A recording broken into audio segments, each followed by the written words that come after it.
ಈ ದಿನ ಒಂದು ಐತಿಹಾಸಿಕ ತೀರ್ಮಾನ ಮತ್ತು ನಿರ್ಣಯಕ್ಕೆ ಹಾಸನ ಲೋಕಸಭಾ ಕ್ಷೇತ್ರ ಕುಮಾರಣ್ಣನವರ ಉಪಸ್ಥಿತಿಯಲ್ಲಿ ಸಾಕ್ಷಿಯಾಗ್ತಾ ಇದೆ. ಪ್ರಜ್ವಲ್ ರೇವಣ್ಣ ಶ್ರೀಮತಿ ಚೆನ್ನಮ್ಮ ದೇವೇಗೌಡರ ಮೊಮ್ಮಗ ಅಷ್ಟೇ ಅಲ್ಲ, ಶ್ರೀಮತಿ ಭವಾನಿ ರೇವಣ್ಣ ಅವರ ಮಗ ಅಷ್ಟೇ ಅಲ್ಲ. ಪ್ರಜ್ವಲ್ ರೇವಣ್ಣ ನಮ್ಮ ಕರ್ನಾಟಕ ರಾಜ್ಯದ ಸಮಸ್ತ ಯುವ ಜನತೆಯ ಆಶೋತ್ತರದ ಸಂಕೇತ ಅಂತ ನಾವು ಭಾವಿಸ್ತೀವಿ. ನಮಗೆಲ್ಲ 60-65 ವರ್ಷ ವಯಸ್ಸಾಗೋಗಿದೆ. ದೇವೇಗೌಡರಿಗೆ 87 ವರ್ಷ ವಯಸ್ಸಾಗಿದೆ. PLD ಬ್ಯಾಂಕಿಂದ ತಾಲೂಕು ಬೋರ್ಡ್ ಮೆಂಬರ್ ಆಗಿ, ಶಾಸಕರಾಗಿ, ವಿರೋಧ ಪಕ್ಷದ ನಾಯಕರಾಗಿ, ಮಂತ್ರಿಯಾಗಿ, ಸಂಸದರಾಗಿ, ಮುಖ್ಯಮಂತ್ರಿಯಾಗಿ, ಪ್ರಧಾನಮಂತ್ರಿವರೆಗೆ ಹಾಸನ ದೇವೇಗೌಡರನ್ನ ಬೆಳೆಸಿದ ರೀತಿ, ಆ ಆರೋಹಣ ಪ್ರಕ್ರಿಯೆ ಅದು ಅಚ್ಚರಿ ಅಷ್ಟೇ ಅಲ್ಲ, ಈ ಜನತಂತ್ರದ ಸೊಬಗು, ಬ್ಯೂಟಿ ಆಫ್ ಡೆಮಾಕ್ರಸಿ.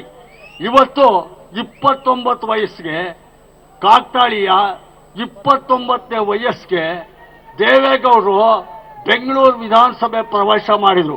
29 ವಯಸ್ಸಿಗೆ ಪ್ರಜ್ವಲ್ ರೇವಣ್ಣ 29ನೇ ವಯಸ್ಸಿಗೆ ಡೆಲ್ಲಿಯ ಲೋಕಸಭೆಗೆ ಪದಾರ್ಪಣೆ ಮಾಡ್ತಾ ಇದ್ದಾರೆ.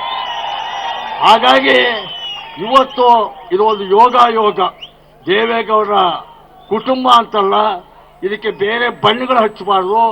ಇದರೊಳಗಡೆದಲ್ಲಿ ಇವತ್ತಿನ ಜನರೇಷನ್, ಈ ತಲೆಮಾರಿನ ಆಸೆ ಆಕಾಂಕ್ಷೆಗಳಿಗೆ, ಅಪ್ಪಟ ನಿರೀಕ್ಷೆ ಭರವಸೆಗಳಿಗೆ ಒಂದು ಸಮರ್ಥ ನಾಯಕತ್ವದ ಸಂಕೇತವಾಗಿ, ಯುವಕರ ಉತ್ಸಾಹ ಕ್ರಿಯಾಶೀಲ ಮುಖಂಡನಾಗಿ ದೇವೇಗೌಡರ ಜಾಡಿನಲ್ಲಿ ಮತ್ತೊಂದು ರೀತಿಯ ಛಾಪು ಮೂಡಿಸುವ ವ್ಯಕ್ತಿತ್ವನ ಹೊಂದಿರುವ ಪ್ರಜ್ವಲ್ ಇವತ್ತು ನಮ್ಮೆಲ್ಲರ ಕೇಂದ್ರ ಬಿಂದು. ಇಲ್ಲಿರುವ ಎಲ್ಲ ಹಿರಿಯರ ಆಶೀರ್ವಾದ ಇದೆ. ಕಾಂಗ್ರೆಸ್ ಪಕ್ಷದ ಮುಖಂಡರುಗಳು ಮನಸಾರೆ ಹಾರೈಸಿದ್ದಾರೆ. ನಿನ್ನೆ ಸಿದ್ದರಾಮಣ್ಣ ಅವರು ಈಗಾಗಲೇ ಸಂಪೂರ್ಣವಾಗಿ ಫರ್ಮಾನ್ ಹೊರಡಿಸಿ ಕಳಿಸಿದ್ದಾರೆ. ಹಾಸನ ಲೋಕಸಭಾ ಕ್ಷೇತ್ರದಲ್ಲಿ ಕಡೂರಿಂದ ಹಿಡಿದು ಅರ್ಕಲಗೂಡವರೆಗೆ ಎಲ್ಲ ಪ್ರಜ್ವಲ್ ರೇವಣ್ಣಂಗೆ ಮಾಡಬೇಕು ಅಂತ ಹೇಳಿ. ಹಾಗಾಗಿ ಇಲ್ಲಿ ಯಾವ ಅನುಮಾನಗಳಿಲ್ಲ. ನಾನು ಕಡೂರು ವಿಧಾನಸಭಾ ಕ್ಷೇತ್ರದ ಪ್ರತಿನಿಧಿಯಾಗಿ, ನಾನು ಧರ್ಮೇಗೌಡರು ಸಹೋದರರು ಸೇರ್ಕೊಂಡಂತೆ ನಾವೊಂದು ಧೈರ್ಯವಾಗಿ ವಹಿಸಿ ಒಂದು ಪ್ರಾಮಿಸ್ ಮಾಡ್ತೀವಿ. ನಮ್ಮ ಕಡೂರು ಕ್ಷೇತ್ರ ಚನ್ನರಾಯಪಟ್ಟಣದಷ್ಟು, ಹಾಸನದಷ್ಟು, ಗಣಸಿಯಷ್ಟು ಬಹಳ ಇದಲ್ಲ, ಅದರ ಸ್ವರೂಪ ನಿಮಗೆ ಗೊತ್ತಿರೋದು. ಹಾಗಾಗಿ ನಾವು 5,000 ಲೀಡ್ ಕೊಡಿಸಿದ್ರೆ ಹಾಸನದವರು ಅದನ್ನು 5 ಲಕ್ಷ ಲೀಡ್ ಹೊಲ್ಕೋಬೇಕು ಕಡೂರು ಮಟ್ಟಿಗೆ. ಆ ಕಾರಣಕ್ಕೆ ನಮ್ಮ ಕ್ಷೇತ್ರದ ಸ್ವರೂಪದ ಹಿನ್ನೆಲೆಯಲ್ಲಿ ನಮಗೆಲ್ಲ ಸಾವಿರಾರು ಜನ ಕಾರ್ಯಕರ್ತರು ಬಂದಿದ್ದಾರೆ.